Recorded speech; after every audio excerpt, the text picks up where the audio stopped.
What's up guys, it's your boy Dekkster here, and there have been a lot of card reveals, and there's going to be reveals every day from now up until I believe the 28th.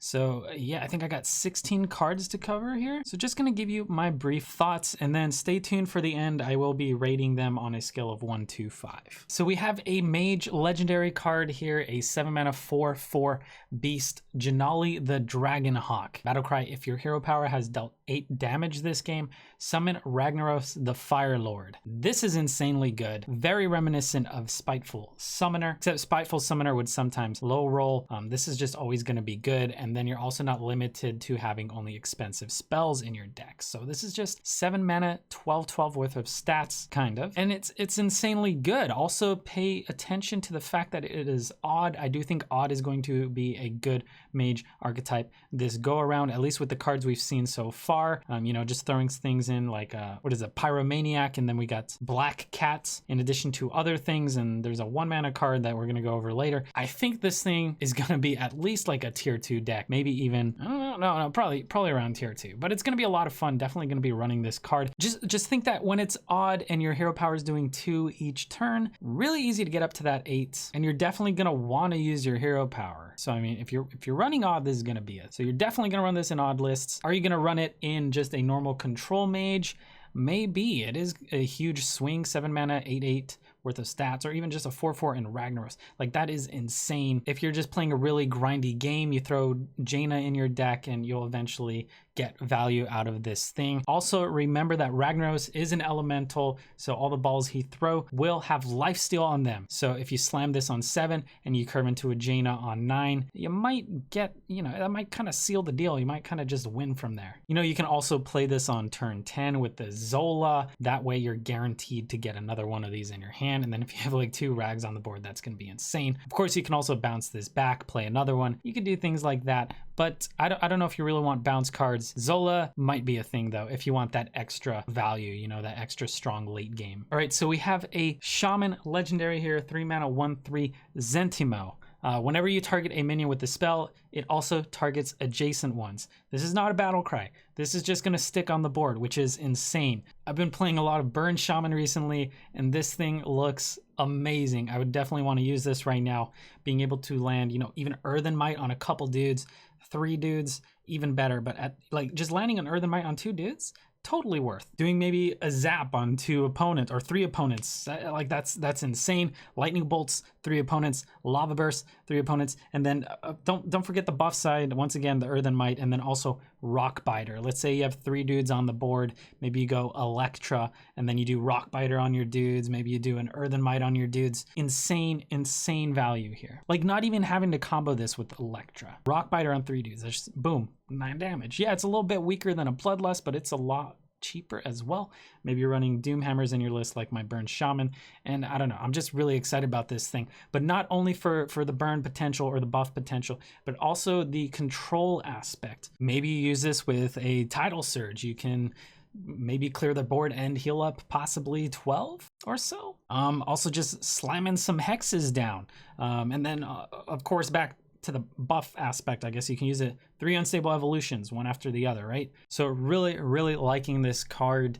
I'm super excited to mess around with this, and I think they kind of alluded to there being some more spells being in this expansion that we haven't heard of yet. But yeah, already, even without new spells, I think this thing is gonna be used.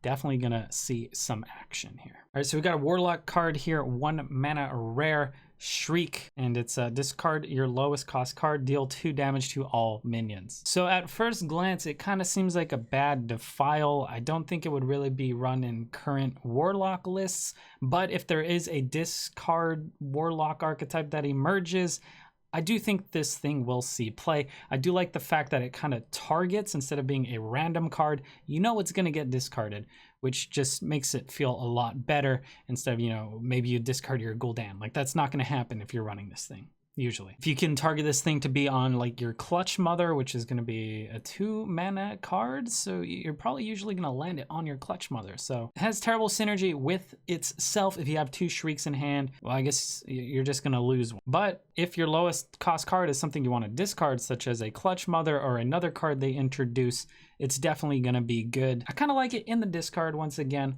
but in current lists, I don't think you would run this. Defile's just better, and maybe Hellfire is better as well. And then once Defile actually rotates, you might run this in places where you would have ran Defile instead, but that's way down the line, so we don't really know about that yet. All right, so we got Oondasta, a legendary neutral card, 9 mana 7/7 with Rush Overkill, summon a beast from your hand. Oh yeah, and it's also a beast. So the obvious synergies here are going to be Hunter. Of course, just big Hunter, this thing it fits perfectly, which kind of scares me because big hunters, or Death Rattle Hunter, or Katharina Hunter, whatever you want to call it, Recruit Hunter, I don't know, it's insanely good right now, and this just makes it better. I don't see why you wouldn't just shoe this in right now. This can pull out a Crush, it can pull out a Highmane, it can pull out a Grizzly, and of course the fact that it has Rush is going to be just amazing. 7 damage is enough to kill most things, so I feel like you're usually gonna get the overkill value out of this guy. And yeah, it's insane. Imagine pulling this off of a Katharina. Like, you play Katharina, you pull this out, it smacks something, and then it pulls a Crush from your hand. It's nuts. Maybe even have a Stitch Tracker deck and you end up pulling more of these in your hand. You can kind of just chain them, constantly hit them in the face. That's pretty good. And yeah, just the power level of this thing is just insane in my opinion. Another thing I'm thinking of, maybe some sort of big Druid. We do have Tyrantus there, which pulling Tyrantus 12/12, that'd be nuts. Pulling Tyrantus would be great. Grizzlies, of course, are also good. And then there's some more beasts they're gonna add to Druid that we'll see here in a little bit, that pulling those are also great value. So maybe it finds its way into obviously Death Rattle Hunter, but maybe it makes big Druid a little bit better again. And then maybe other classes also get big beasts. I wouldn't be surprised. It seems like there's lots of dinosaurs here, and they're considered beasts, so we might see some of that. Could also maybe see some play in a odd warrior. Of course, it could pull the Direhorn hatchlings, but also the matriarchs. Maybe it can also pull a Grizzly if you wanna throw those in there. I don't know, but Odd Warrior, it might be played, but it doesn't seem amazing in Odd Warrior. Not to me, not yet, but maybe later. All right, so we have a Warlock legendary here, a 4 mana 3/4 High Priestess. Jeklik has Taunt and Lifesteal, and when you discard this, add 2 copies of it to your hand. Now, I guess the main thing this kind of looks like is Zilliax, maybe? Zilly being a 5 mana 3/2 with Lifesteal, Taunt, Rush, and Divine Shield. So obviously Zilliax is a little bit better. It's also 1 more mana, but you're guaranteed to get a little bit of lifesteal off. Whereas this can be, I guess, dealt with in other ways.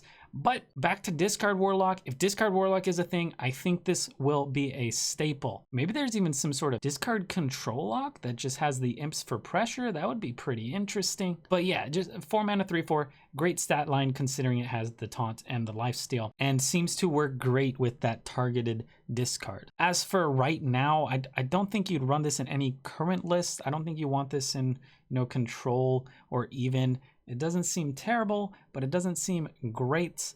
I just think, yeah, I don't think it goes in any current list, but once again, if there's a discard version, a discard archetype that emerges, this will probably be a staple in that. All right, so we got a Mage 1 mana 1/1 common card here, the Daring Fire Eater. With the battle cry, your next hero power this turn deals 2 more damage.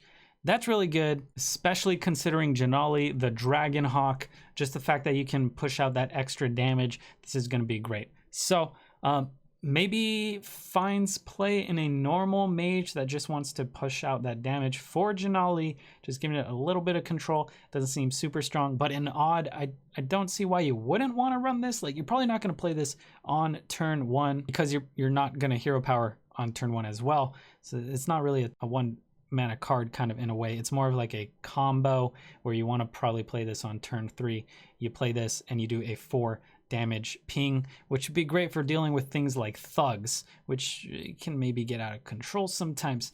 But yeah, I don't see why you wouldn't run this in odd. Seems really good, but as far as control, maybe you don't want to run this. Also, this thing is going to have synergy with the spirits, which we should take into consideration when we look at spirit, but that definitely ups the power level. So maybe if you're playing this with the spirit in a control list, that would be pretty good. But without the spirit, I don't think this gets run in control. All right, so we have a Warlock common card here, a 3 mana 2/6 Reckless Diretroll, and it has Taunt, Battle Cry, discard your lowest cost card. So here's another targeted discard, which is great. Once again, hitting Clutch Mother Zavis, maybe hitting the High Priestess as well.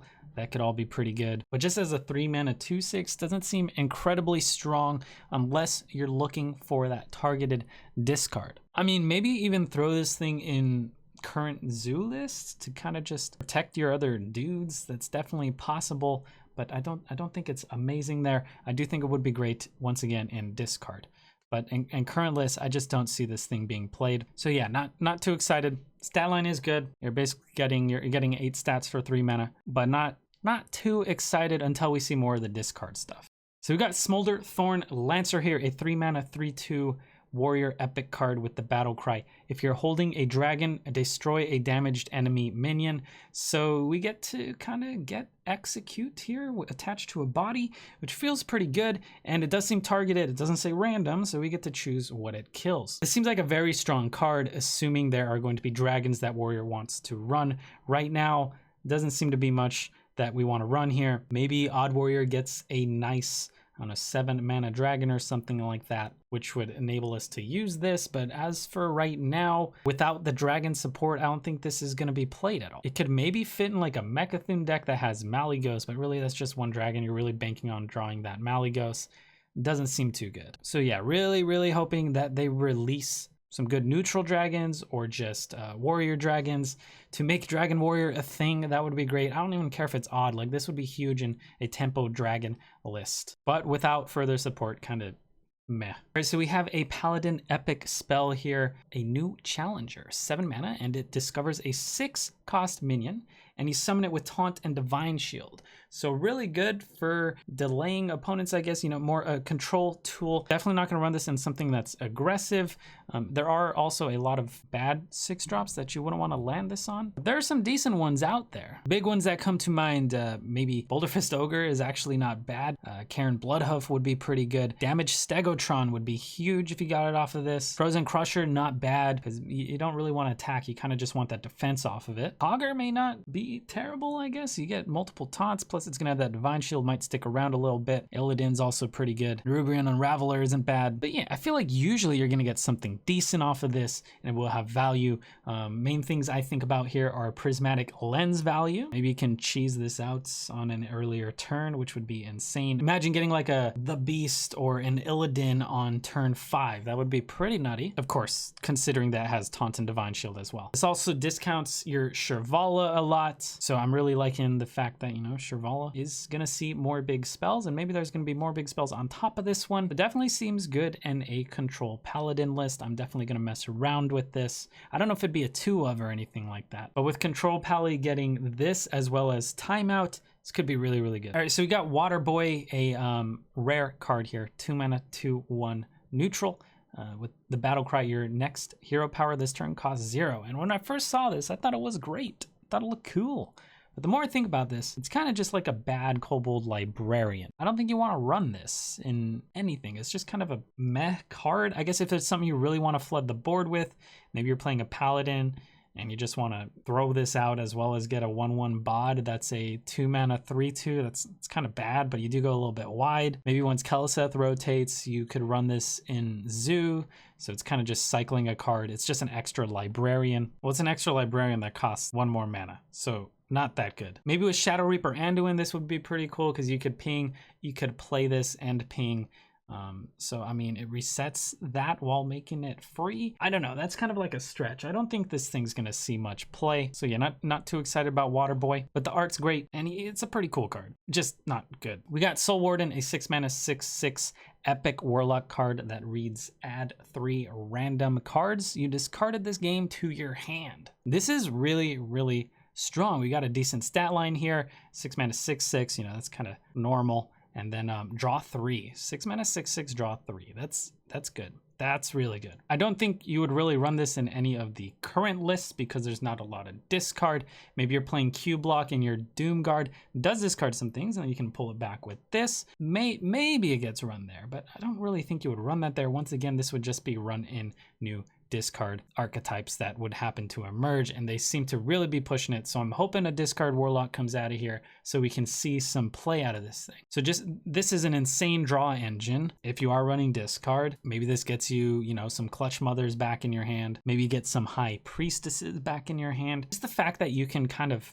target what you discard, you can get a good idea of what you're going to get. It is 3 random cards that you have discarded, but you can kind of know what you're gonna get. So I'm definitely liking this thing, of course, in discard, but in normal lists, no, it doesn't fit anything in the current meta. All right, so we have a Druid card here. It is 7 mana, 7/7. It is the Ironhide Direhorn.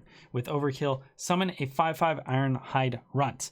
And it's a beast. That beast tag is really important. I think that's kind of what makes this thing playable at all. I think the only way this would see play is if we're trying to combo with like Oondasta. You can of course play Oondasta and this would just get summoned out of your hand, which is pretty decent value. It's not insanely good. Like, of course, like pulling a Tyrantus would be a bit better, but I'm just looking at Druid Beasts. There's not that many, but I mean, maybe you run Oondasta, you run some Grizzlies, you run this thing. So your Oondasta's usually gonna find value. Plus, of course, Druid ramps up relatively fast. They do have all those ramp cards. So playing this thing on, you know, turn 5 or something could be really, really good. Maybe it fits in a Starliner Druid. There are Starliner Druids out there right now. They aren't doing amazing, but maybe this will help them a little bit. So yeah, pretty excited. Maybe a big Druid comes back, and then of course Starliner.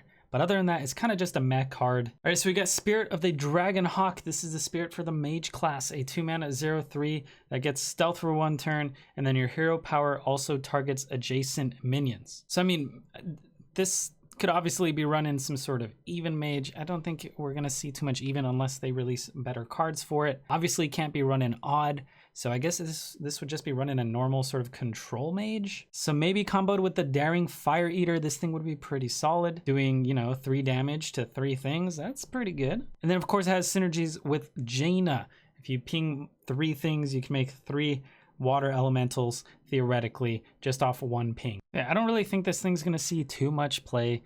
Really cool in theory comboed with the Fire Eater, but aside from that, I think it's going to be a little bit disappointing. All right, we got Gurubashi Chicken, a 1 mana 1/1 beast with Overkill, gain 5 attack. This thing just seems, I mean, it's hard to pull off. Maybe you play it on turn 1, you buff it up turn 2 with a Razor Maw, give it 3 health. It's a 1/4 now. /Maybe it trades into something. Of course, it needs to overkill to kill it. Like, this needs to attack something with 0 health. So you have to buff it up more than that. Maybe a Razor Maw with +1/+1 and it kills a Firefly or something. Then it becomes a 7/1, and then it's just super easy to kill. This thing seems hard to pull off. Seems kind of garbage. Maybe with like Bestial Wrath, this might be decent because you can give it plus attack and you can smack something. But then you're starting to rely too much on, I don't know, Bestial Wrath. I don't think you really want that card in your deck. So this card is awesome, but it seems like straight garbage, honestly. I don't think anyone's gonna run this. Maybe in Priest deck where they're really, you know, they have that card that buffs the deck, that could be pretty decent. That's all I can think of. It's just like a Zoo Priest deck. Like, it doesn't really have its place in Hunter even, which has the most beast support. It's just gonna be so hard to trigger the overkill. It really is. All right, so we also got some Priest cards here that were revealed a couple days ago, and I didn't get around to reviewing them. So we have the Spirit card for Priest, 1 mana 0/3, stealth for 1 turn. After a friendly minion dies, shuffle a 1-cost copy of it in your deck. And what makes this seem really good is it's not going to be like Sonya, and it's not going to be a 1 mana 1/1. It's going to be like if your Lich King dies, it's going to be a 1 mana 8/8 Lich King. That's really good. But it also seems kind of slow, but we're going to look at this together with Bwonsamdi the Dead, which is a 7 mana 7/7 Priest card, which has the battle cry, draw 1-cost minions from your deck until your hand is full. So if you can manage to Spirit of the Dead a ton of 1 mana cards into your deck and then fill up your hand with Bwonsamdi, that would be some insane value, but it seems kind of difficult to actually pull off. Maybe there's some sort of synergy. Maybe it goes in current cloning gallery lists. You can maybe do a cloning gallery, I don't know, buff this up with a Power Word Shield or something so it doesn't die. And then maybe do like a Spirit Lash, clear your board, then play Bwonsamdi the next turn or something like that. I don't know, seems a little bit slow. But then you have the other aspect here where it also has stealth for a turn and it's 1 mana. You can get some Power Word Shield, Divine Spirit Inner Fire shenanigans going on here. It also does seem to have good synergy with Reckless Experimenter. So yeah, it doesn't seem great, but it seems a little bit slow. I'm sure there's going to be some sick trolled in clips with some crazy shenanigans happening. But as far as Bwonsamdi, I don't know if you want to run this. Like, what if it just pulls your clerics or something? Seems kind of weak. Like, the stat line's pretty decent. If you do combo it with the Spirit card, you're definitely going to want to run this. So yeah, I am seeing a lot of potential for these two cards. I think we need to see more of the Priest cards before we can make a proper call. It just seems a little bit slow. I feel like you're going to die before you can pull this thing off. So that's about it, guys. I covered all the cards up until now. I'm sure some will get revealed in a couple hours while I'm editing this video and all that, but I'll cover those hopefully tomorrow. So yeah, I'm streaming on Twitch. If you want to follow on there, I would appreciate it. Keep your eye out for, more videos, and don't forget to catch these quick reviews with my out of 5 ratings for each card I just went over. Stay hydrated, good luck on ladder, and we'll see you next time.